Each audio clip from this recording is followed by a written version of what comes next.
Killer Kyle.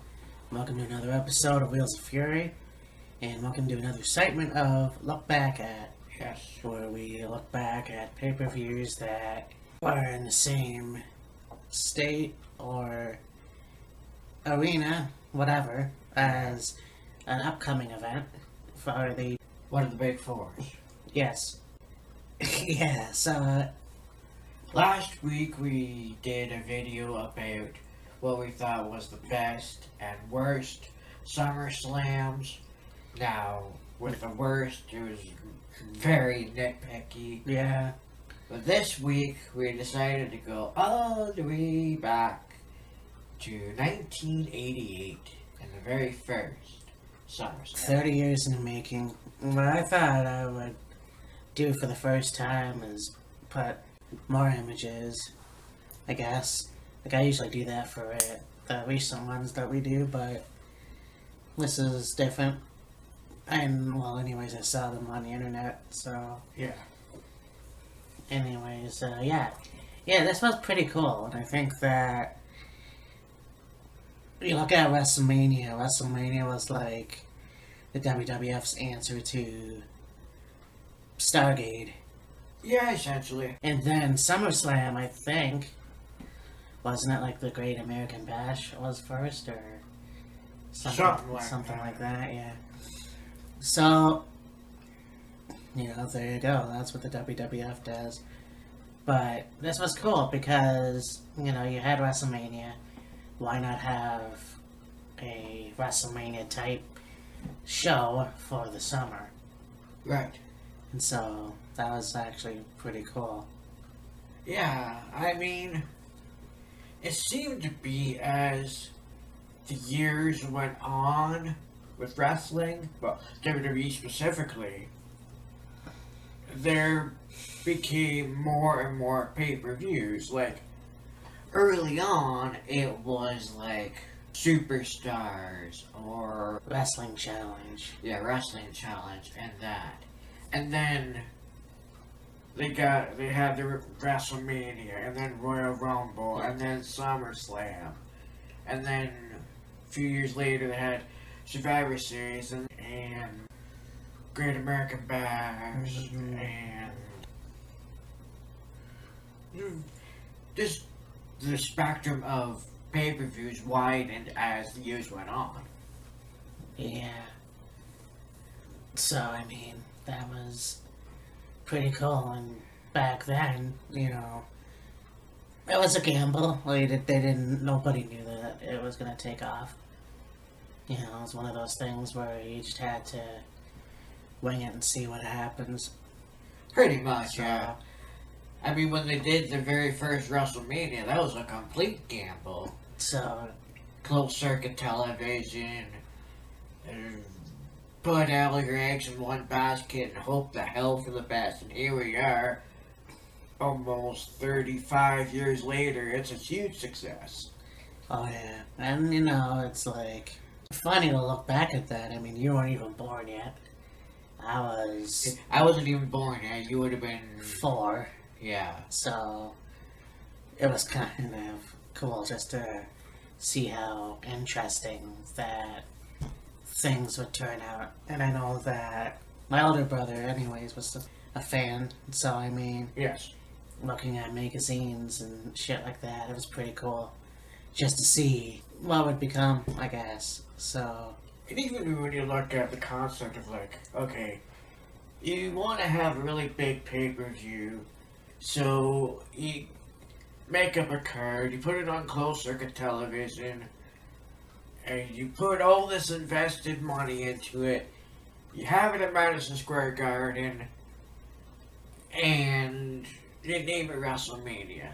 And then, for the Royal Rumble, it's like, okay, the main premise of it is a battle royal, but like, the battle royal terminology, I guess, is used so much they wanted to use a different name, and I think they bounced several different names back and forth on what they call it, yeah. and then eventually came up with Royal Rumble, and the rest, as they say, is history.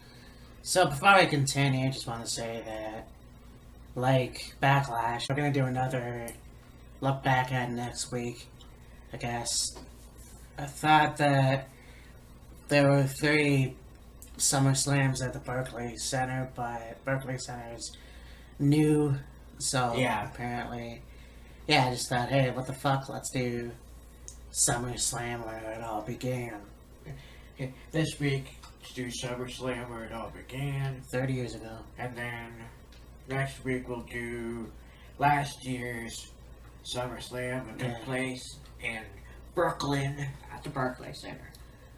Yes. But nevertheless, let's carry on. Here we go. August 29th, 1988, the very first SummerSlam. Yeah, I said that the Barclays Center didn't host a lot of WrestleManias, just this one, and well, this Last is year's. Madison Square Garden, Yeah. which is The Mecca. the Mecca of New York City, so and professional wrestling and other Oh, sports. absolutely. So we begin with this match. We got the British Bulldogs, Davey Boy Smith, and Dynamite Kid versus Rougeau. the fabulous Rougeau Jacques and brothers. Raymond. Yeah. Or I mean, we, Oui. you know, these guys definitely were like long resistance in a way before. Somewhat, yeah. Somewhat, like, they were built from Quebec, Quebec. but it was like they transferred into like U.S. the U.S. and they would come out and they'd have the miniature American flags and they would, you know, sing in French and it would, like, nobody knows French, so Yeah. it'd be like, Nobody was familiar with French back then. and they'd be insulting of the Americans, so. Yeah. But yeah, this was cool. And also, you look at the British Bulldogs, and you look at Davey Boy Smith, who would later be the British Bulldog himself, is in a singles run, and it's like, you know, these two guys definitely one of the best international take teams at the time. Oh, yeah, absolutely. You know, and I think that it's unfortunate that Tom Pennington had broken his back when he did, and Yeah. unfortunately his wrestling career was tarnished. But at this time, you know, these guys were tag team champions as well. Yes. They had Matilda, the English Bulldog, with Yeah. them. It was really cool just to see, you know, how well these guys can go. Oh, yeah, absolutely. I mean, you had Davey Boy Smith, I'd say maybe 6'2", 6'3", 275 pounds, built like a tank, absolute powerhouse. And he had Dynamite Kid, who was maybe, I don't know, 5'8", 5'9", 210, maybe 220, somewhere in there. Yes. Quick as a hiccup, could just wrestle circles around you, do all the high flying stuff, and the two of them just seemed to mesh together so well. And they had an absolutely spectacular run Yeah. once they split and Davey went on a singles run, and then there's the whole issue with Dynamite. You know, who knows what could have happened if that hadn't happened to him, but I mean, still, when you take into consideration the fact that the two of them together were just absolutely amazing and ended up having tag team success as champions. Yeah. And, you know, you get Bulldog, who eventually, as a singles wrestler, was the Intercontinental Champion, Right. the Hardcore Champion, the European Champion. Just kind of like, and again, we talked about it before, and probably will talk about it now, should have been the WWF Champion. Yeah. But Very well probably could have been if he would have given the opportunity. kept his nose clean. But, yeah, the guy definitely deserved it. and Oh, without he question. would have been a Triple Crown, or fuck, maybe he would have been a Grand Slam champion. Could have been, yeah. Like, who knows? I mean, it's kind of too bad in a way, and of course, I mean, Tom is back in England. The last time I saw him in a documentary, he looked in rough shape, so Oh, I'm sure he probably is rough as all hell. so it's kind of too bad. And then you look at the Rougeaus, and you look Jacques Rougeau, who still wrestles, I'm sure. Probably. Raymond, who's now on the French commentary team. For the network. Yeah. And it's like, when I was watching, he was the commentator guy, or the interviewer. And it was Jacques who, was the wrestler. So when I saw the magazines and saw Raymond in there, it was like, Wait, what? yeah, pretty much. But yeah, they're pretty well, another great wrestling team. Oh, absolutely. And I don't think they had the take championship. Again, another Canadian team that Jim Hart managed. Yeah. It's kind of funny how many Canadians he managed, though. Fuck. Yeah, really, eh? But yeah, so there you go. It was one of the best. It was a good match. It was unfortunately, didn't go anywhere. No. Time limit draw. Which was a very rare thing to have back in those days. It was bullshit. Yeah, it was. And like I said, I hate if there's two things I hate are countouts and disqualifications, because that's. I mean, you have to have rules, but at the same time, I didn't pay my fucking money just to see that. Yeah, exactly. Unfortunately, but I mean, it didn't happen all night, so. I mean, this was a good match, Exactly. but.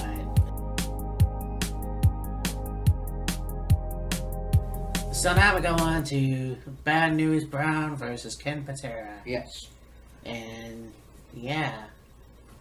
You look at Bad News Brown and or Bad News Allen, however you want to call him, one of those guys that was probably one of the best black wrestlers there were.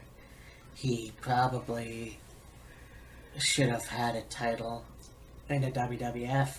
Yeah. Whether he had a title in Stampede Wrestling, I don't know. I'm not sure where else he wrestled, but Yeah. one of those guys that definitely should have. I mean, he had a few good feuds, like one with Roddy Piper. Yes. That's So, yeah, it's too bad. Yeah. Ken Patera was another one that's, at the time, has been around for a long time. Oh, yeah. This was interesting. Yeah, absolutely.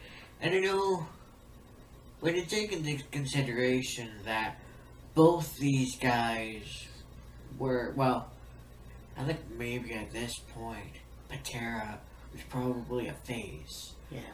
But Bad News Brown and Ken Patera ended up being two of the fairly big time heels through the 80s and into the 90s and what have you. And I'm sure this is probably an amazing match. Yeah. Yeah. It's kind of, I just thought about this now. It's like, yeah, well, even if we did watch it, it would be kind of hard to remember everything. That's just how my brain works. Yeah. But, yeah, to look at this, it was kind of like, yeah, I mean, with Bad News Brown even, here's a guy that definitely, I guess, could have been, but unfortunately wasn't that good of a wrestler. I don't know, I can't explain it very well. Yeah. He could have been a champion, whether it's Intercontinental or whatever, but it just never happened for him, and then, his untimely death. in 2007. And then you have, before that I was watching Stampede. I think it was Stampede. Or something else. And he was doing commentary for it. So that was pretty interesting. Right. And then, of course, shortly after that, I think 2 years after that, he had passed, so... Yeah, thing with Ken Patera and Bad News Brown was they had massive success, were pretty good wrestlers. They just didn't really seem to get the proper notoriety and push they needed to be champion of some kind. Yeah, for sure. Whether it be an Intercontinental or a tag team or whatever the case may have been. Yeah. Yeah.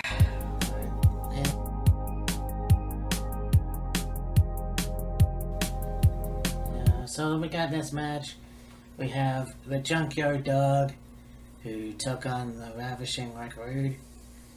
You look at today with Lana and calling her the Ravishing Russian, which not sure if that's a tribute to Record or not, but well, then you also got Bobby Roode, who kind of calls himself the Glorious. Yeah, the Glorious One's got the ropes and whatever, all the way back to TNA days, but yeah, just another one of these guys that held the Intercontinental title, but not the WWF title. Yeah. I think the only time he came close was, and this was another SummerSlam that we didn't mention, or if we did, we didn't talk about this match. It was Warrior versus Rick Rude in 90. Yeah.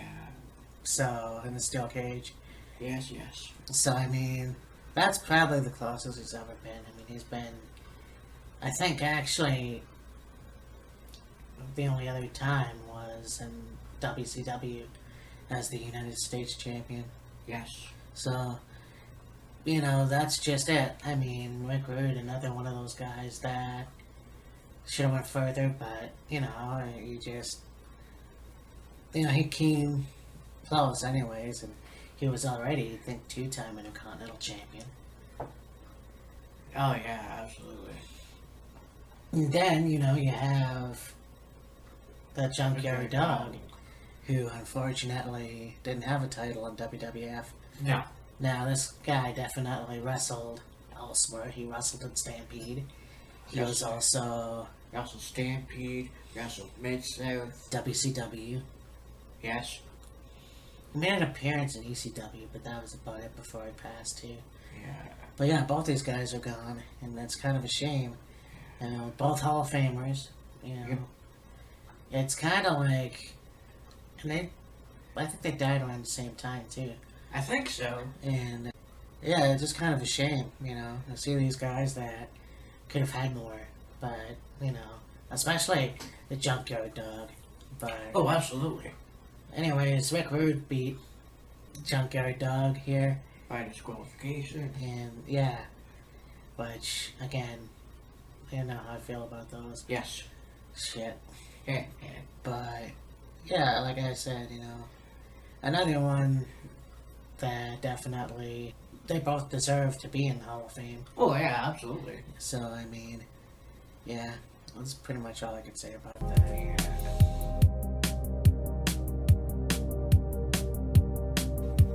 So, let's see, we go to the Powers of Pain with Mr. Fuji, who defeated the Bolsheviks. Foul! I'm Russian and I can't even fucking say that.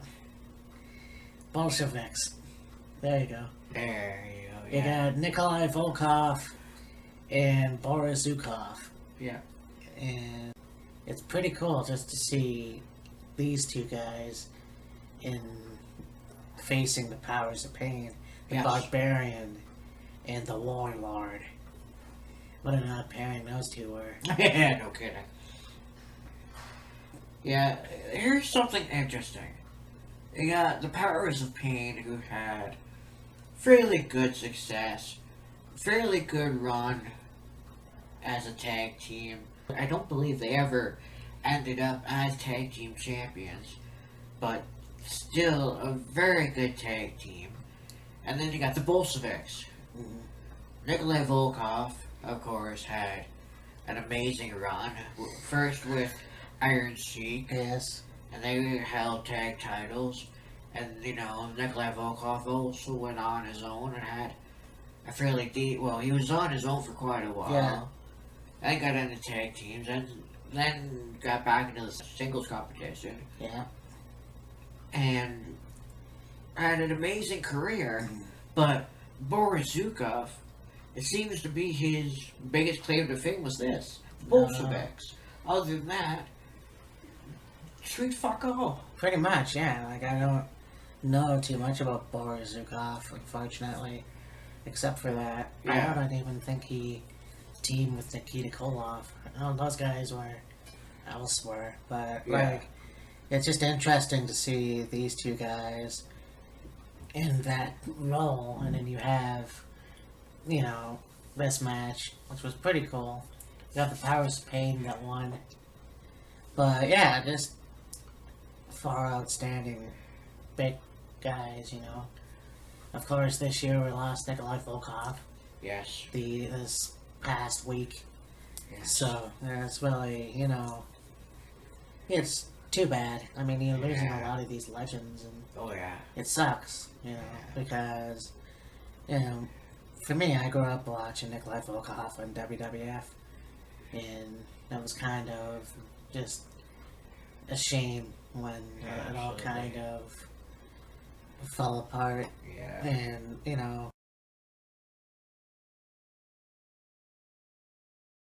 there it is. Yeah.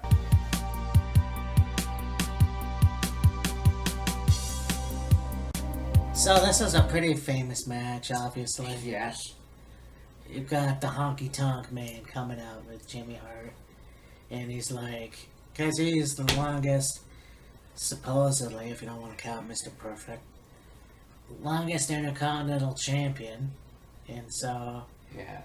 they, gonna find a mystery opponent for him to wrestle. Yeah, he was supposed to wrestle, I forget who, and they ended up injured, so it's like, well, I'll put out an open challenge for the Intercontinental title, and he's in the ring and I'll face anybody, doesn't matter who it is, anybody in the back, who wants a shot, talking all this hype, and then there's about a 30 second to a minute silence, roughly, and then you hear and then it's like, oh, shit. Yeah. Oh yeah, that was Ultimate Warrior. And yeah, we talked about how this guy definitely had a shady past and all this other stuff, and now he's in the WWE Hall of Fame. Yes. Yeah, take away all the personal bullshit of Jim Elwick, and you have the Ultimate Warrior that definitely was charismatic. He had the body, Yeah, definitely. he had the face paint, like charismatic. Anyways, and for that time, in the 80s, there weren't too many wrestlers like him. No, definitely not. So it was kind of cool just to see that. Yes. But, you look at that too, and you think, oh, he just came in. And I often talk about how wrestlers, when they first come in and they get a title shot, it's like, really? You don't want to wait a bit? But it's like, he came in a few months prior, or maybe a year. Yeah, it was a year and a half prior. So it's like, they came in and runs in the ring with bell sounds, and then, clothesline. Couple clotheslines, a big splash, 3 count drops, new champ. Pretty much. Yeah, just a guy that definitely was a pretty good champion. Oh yeah. And it wasn't like, it was like 2 years. Yeah, it's 3 years actually. Because there was an ongoing feud with Rick Rude, so. Yes. Okay, but anyways, meanwhile, he had the title after he beat Rick Rude at the next SummerSlam, Right. and then of course going on to face Hogan in the Ultimate Challenge Yes. and becoming the WWF champion. Yes. And then, yeah, so on and so forth, relinquishing the Intercontinental title. However, this match was pretty cool. I mean, again, it was a one and done deal. There was no bullshit. It was very short, you know. Yeah. A lot of people don't understand how the Warrior could even wrestle just zooming down the aisle. Yeah. But That was his thing, you know. He'd run to the ring, get into the ring, and either it was a squash match or it went somewhere. But more often than not, when it went somewhere, he had to be carried for like 10 or 15 minutes until he got his win back, and then he'd be like, alright, I got my win back. I'll take over and start beating on you. yeah, And one of my fondest memories of Warrior as the Intercontinental Champion is, let's say they were in Maple Leaf Garden, for example, in Toronto, and he was facing Joe Blow. He'd come out to the ring, Joe Blow would be in the ring, he'd come out, run into the ring, get into the ring, they start the match, he'd have the match, it'd probably go 30 seconds to a minute, beat Joe Blow, no problem, never took off the belt. He still had the belt around his waist. oh yeah, like, and that was interesting about him too, is that he would wrestle with the strap around his waist and just, like nothing, Yeah. you know. One of the only other guys that would body slam Andre, Yeah. and that was interesting too. But even nobody seemed to like him anyways. Yeah. It all goes back to the kind of shit personality that Jim Hellwig had.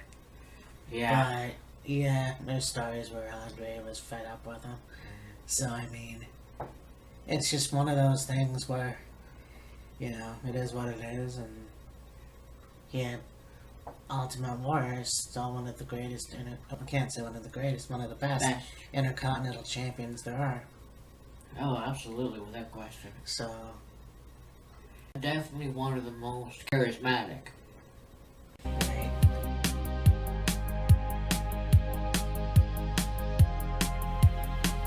So next we've got Canadian strongman Dino Pro against The Rock. No, not Dwayne Johnson. No. Don Morocco.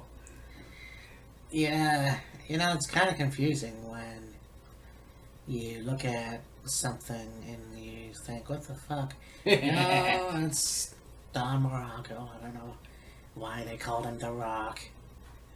It's almost like looking in the 90s and seeing the Japanese wrestlers was called Asuka.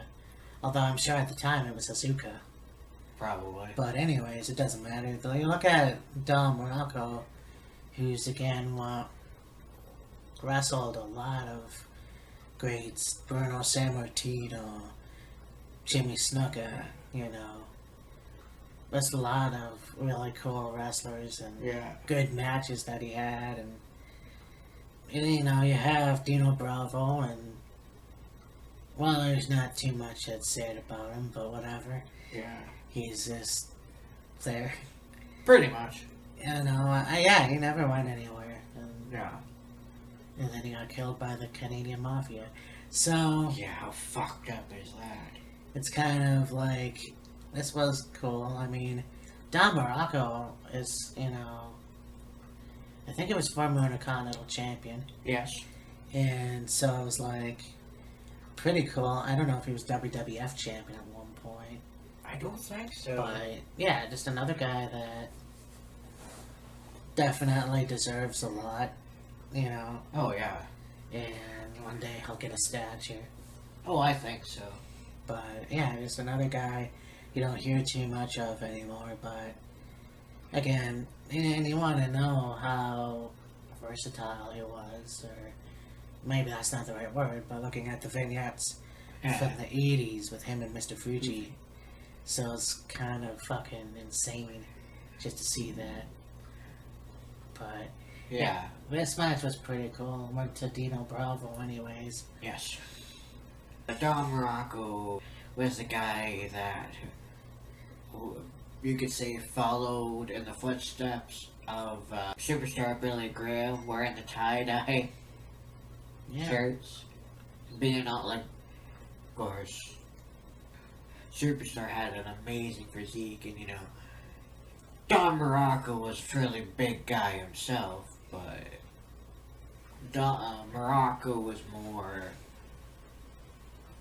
you can kind of say like a bodybuilder physique, maybe a strongman physique, whereas with Billy Graham, he was like the chiseled, granite physique. But yeah, just the this is something that came to mind. Like, Morocco obviously wore other things too, but the one thing that stayed out in my mind was the tie-dye. The brightly colored shirt, Sunglasses. But this was an interesting match too. Anytime the fans wanted to get on his bad side, all they had to do was chant Beach Bum. Oh, yeah. Yeah, that's crazy. Yeah.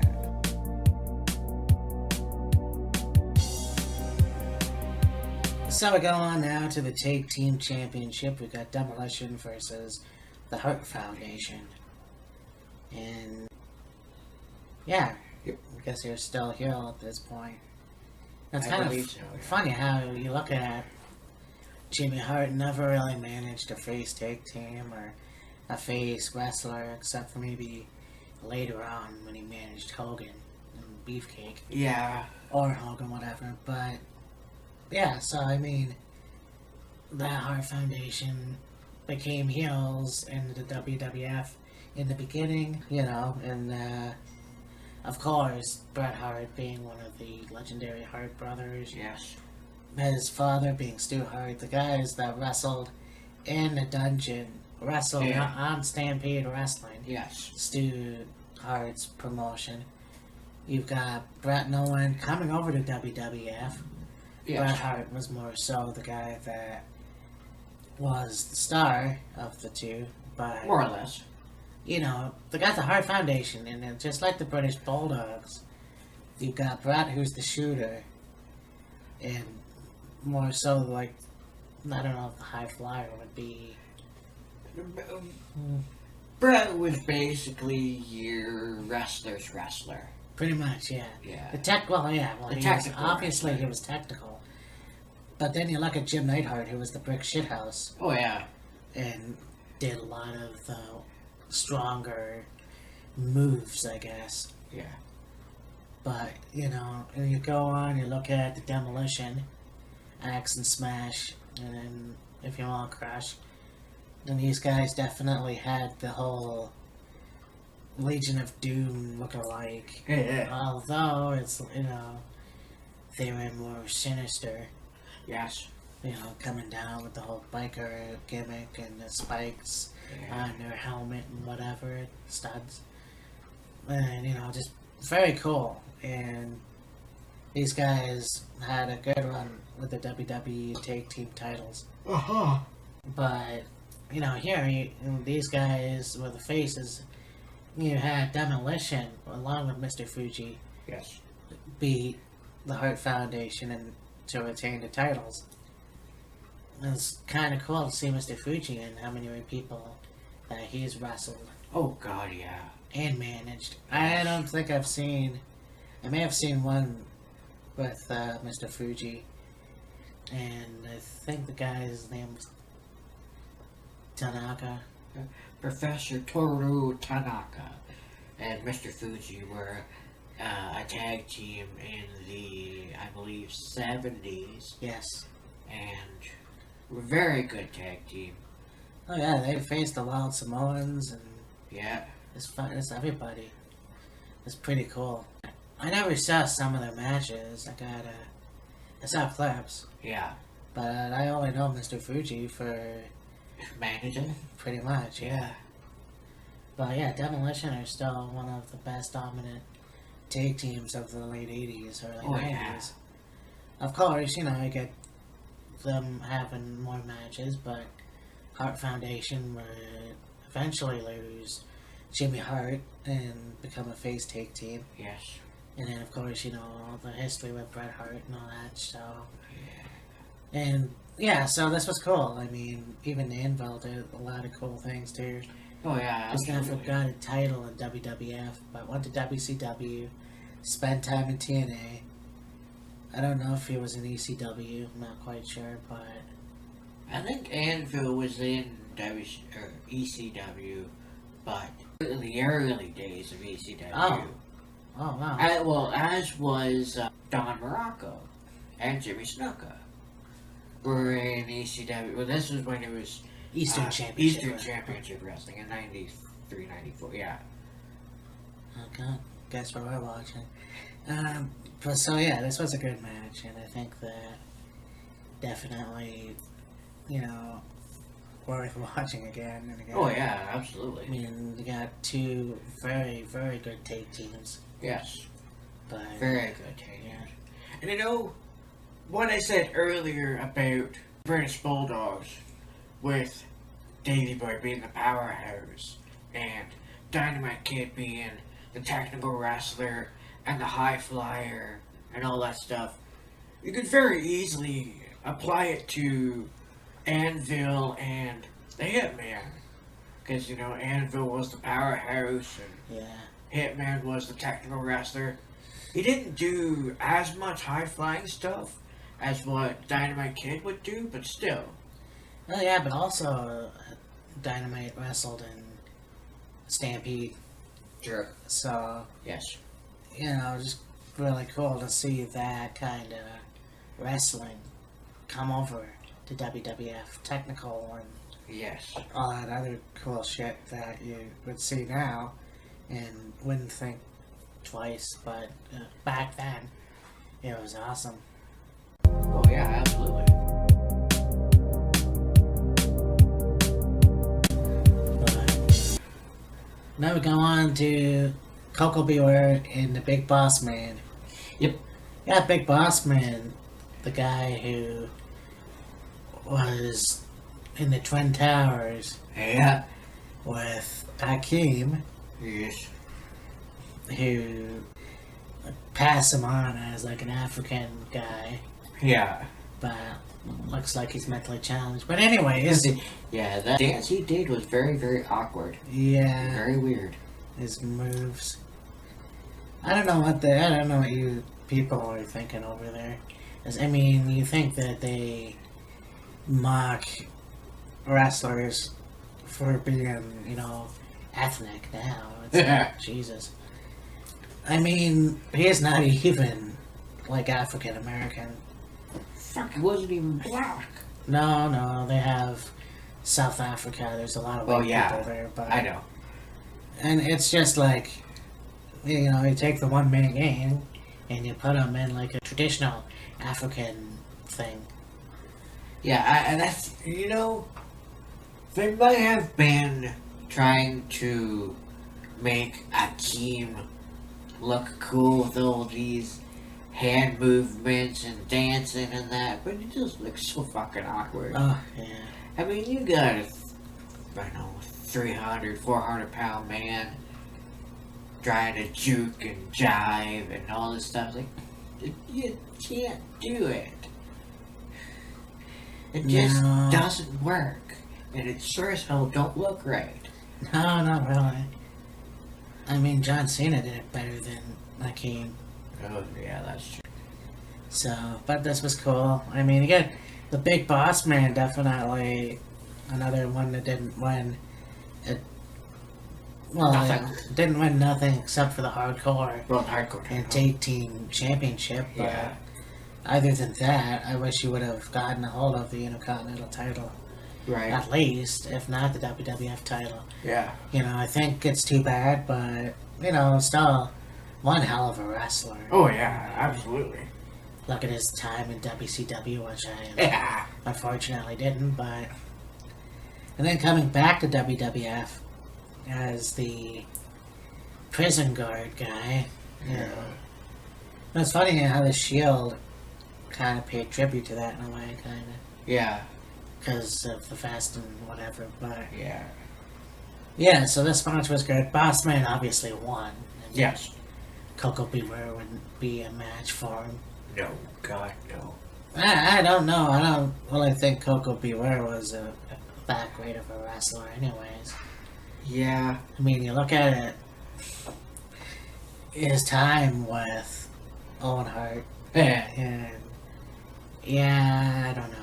I mean, even in the singles run, I don't think he was that great. Yeah, really. And still, he was inducted. So, That's neither here nor there. pretty much, yeah.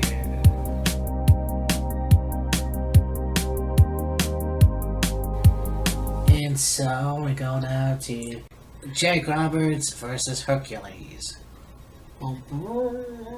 Yeah. Jake Roberts, one of the best talkers. Oh, absolutely. One of the best psychology-based guys in the WWF at the time. You look back at Mid-South Wrestling and Georgia Championship Wrestling, I think. Yeah. Look at this guy, and you go, holy shit, like, he definitely had his issues as well. Oh, yeah. You know, he was a drug addict, you know, an alcoholic. There's no way to go around that. You know, he did everything but heroin. Yeah. And it's like, this guy was very good at getting inside people's minds. He could do an interview without screaming and yelling. Oh, yeah. You know, I wish I could be like that, you know. I could be that guy that was, you know, intimidating but spoke softly. You know? Oh, yeah. Without, yeah. Like, Jake was the best at it. Yeah. You know, and I think it's very cool that he eventually got his life together.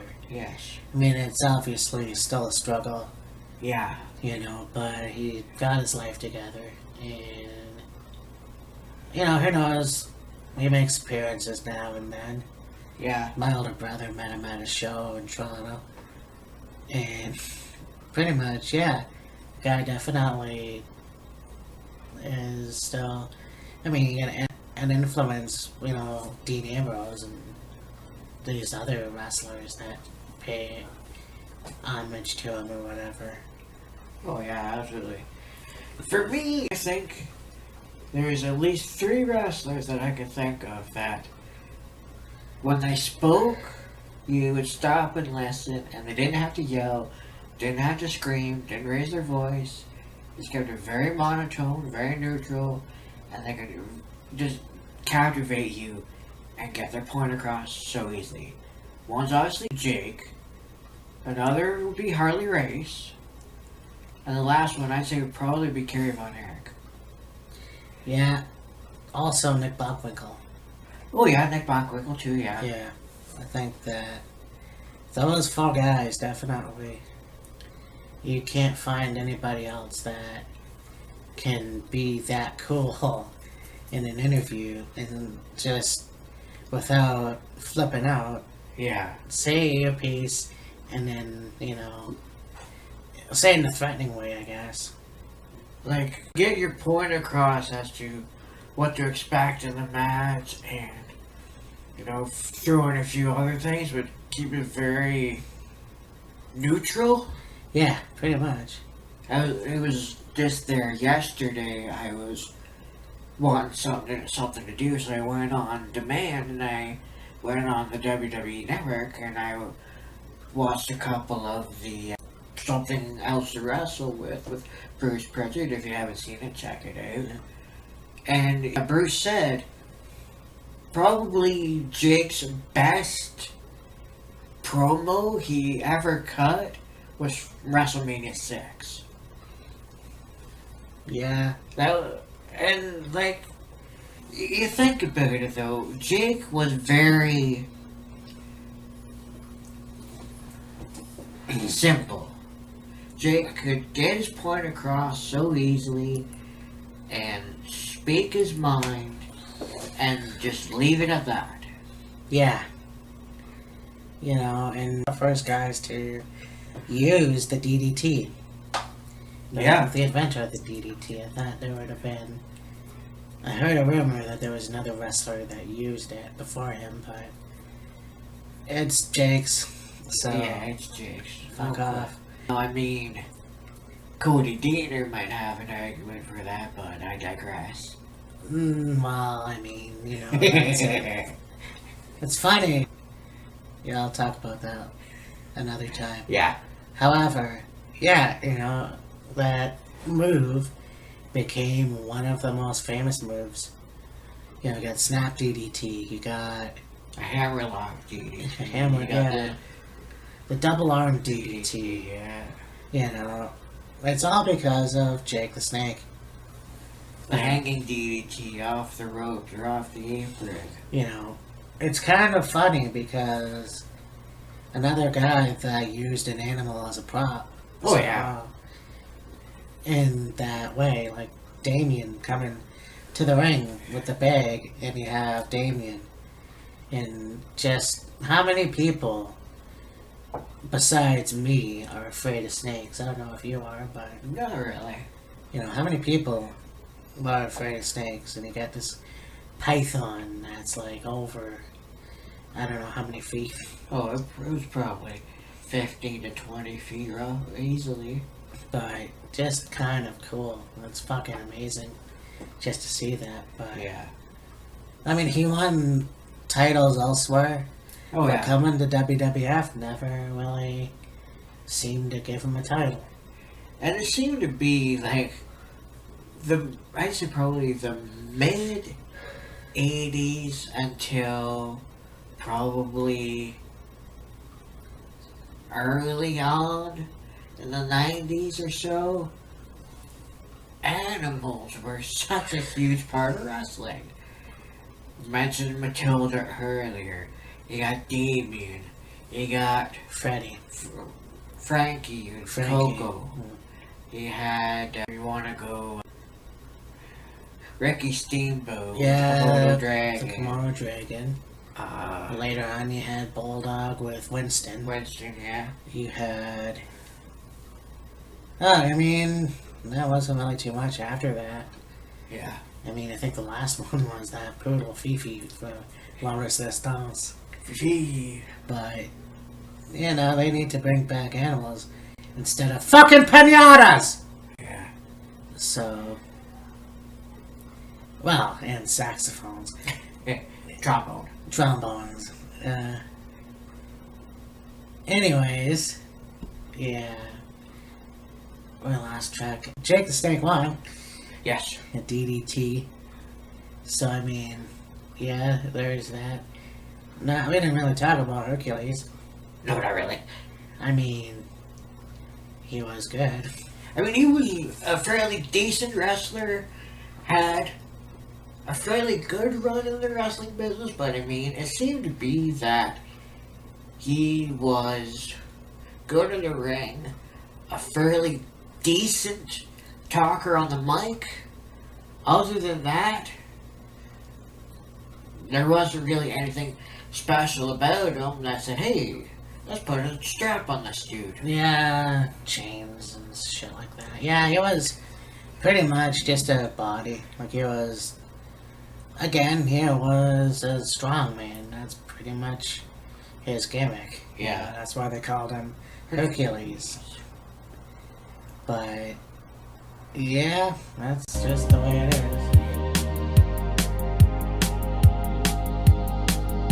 And then to cap off the night, you got the Mega Powers, Hulk Hogan and Yeah! Randy Savage against Mega Boss, Yeah. Andre the Giant, and Ted DiBiase. Yeah, that was an interesting. Yeah. You did? We talked about Mega Powers a lot, and you know, just another team that it kind of would have been cool to see them with the tag titles, obviously, but definitely a team that is like they're not a tag team like the Hart Foundation, but they're two singles wrestlers, kind of like the two-man power trip, with Yeah. Austin and Triple H. You know, you got these two guys definitely. Of course, Hogan being the leader, whatever you want, you Yeah. know, and then Randy Savage, who would later turn heel a year later and become the WWF champion. Right. So, I mean, this was actually no, he would have been the champion before, but Yeah. I mean, the fact of the matter is, you take this guy and you think that these two guys are gonna be a good tag team, and it just didn't work out, unfortunately. Yeah. And you know, whether you want to say it's because of Elizabeth, who knows? Yeah. What's interesting, though, and you know, just to say that WrestleMania 5, you've got, and I probably mentioned this in the video before, but you have Randy Savage coming out, and it's this Eagle Skull title, but it's a smaller version, and then the winner, when Hogan beat him, it was they switched out the title for a bigger one, Right. because I guess Randy's waist couldn't hold it or something, Yeah. which I kind of thought was interesting. But that's kind of like a shift in the WWF. You got a smaller guy winning the WWF title. Yeah. You know, which led to Bret Hart, which led to Shawn Michaels, and a bunch of others. You Yeah. know. And I'm sure people complain about guys like Daniel Bryan and CM Punk Yeah. today, or whatever. Probably guys that age in the 80s bitched about Randy Savage. Yeah, possibly, yeah. I mean, the difference though is Randy Savage had charisma. Well, you know, like he had a character, I guess. Yeah. He wasn't your average guy. No. You know, he was strung out like all of them, but Yeah. his interviews were insane. He dressed fancy. And then, of course, you have the Megabucks. You got Ted DiBiase, who, with Andre the Giant, you know, I got the two Daves. And, of course, what you would think, $1 Million Man being WWF champion, didn't really work out that way. No. But, yeah, these two guys definitely were a good tag team as well. Yeah. So, Yeah. And I mean, I'm sure Andre and Ted would have made a formidable tag team, but I don't think it really would have went anywhere. right. No. And unfortunately, I don't really think it would either. I mean, Andre was also a tag team champion. True. Who. Yes. Well, I mean, they were under a mask, but it don't matter. Yeah. And then you have, of course, Ted DiBiase with R&R Shyster and that. So, I mean, yeah. And of course, Mega Powers won. Yeah. But is this the SummerSlam where Hacksaw came in with Brother Love? Or Possibly. I mean, this was cool. It's cool to do these episodes where you look back at everything and you think, wow, it's like crazy how when you're a kid, and you can be a kid again talking about it, but I guess through different eyes. I don't know. Yeah. Because when you're little, you don't really think about shit too much. At least, No, not really. at least I didn't. So, you know, I look and it's like, yeah, that is pretty stupid. Or, yeah, that is pretty cool. Yeah. Yeah, when you're younger and you watch wrestling, you just kind of watch it, not really caring too much, but then as you get older and you kind of learn more about the wrestling business, you keep an open mind, but you also kind of are more judgmental. Pretty much, yeah. Yeah. But this was a good review, yeah, nonetheless, and talking about the first ever SummerSlam. And next week we'll talk about SummerSlam 2017, which was actually in the Barclays Center. Yes. Barclays Center, whatever. You know, it's pretty cool. I thought there was like 3 more, but whatever. Yeah. You know. But yeah, 30th anniversary of SummerSlam should be good. Before we But close out this video, as mentioned earlier, yes, the wrestling world did lose Nikolai Volkov, WWE Hall of Famer, at the age of 70. yeah, he was actually. Very unfortunate. Brian Lawler, aka Brian Christopher. Yes. Who was a member of Too Cool with Scotty Too Hottie and the Rikishi. This was before they were with Rikishi. They were known as Too Much. There's another one that I didn't know about until I came across a video and watched it. The wrestling world also lost Brickhouse Brown. Brown. Yes. Yeah, I don't know too much about him actually. He was with AWA Oh, okay. and WCCW. Oh, Yeah. there is a chance I might have seen a few of his matches or Possibly. one of his matches. Who knows? I'll have to look him up. But yeah, when I saw his name, it didn't really ring a bell too much.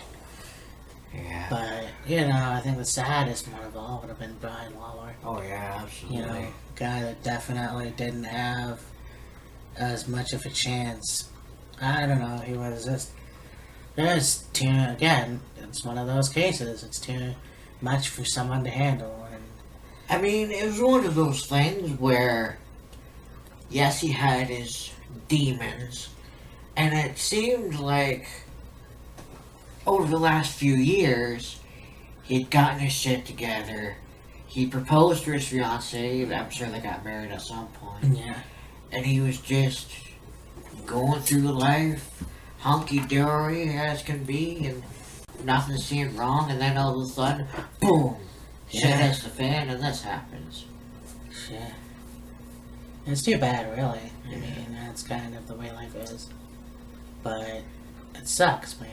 You know, you lose somebody. You know, it's like we said earlier. You lose somebody that is a legend, and that's one thing. But when you lose someone that young, Yeah. it's another. But anyways, this has been a great episode, and yeah, next week we will definitely talk about last year's, I guess. Yes. For the episode to look back. I mean Matt, and this is Killer Kyle, and we will talk to you next time. Yeah. May all three of those men rest in peace.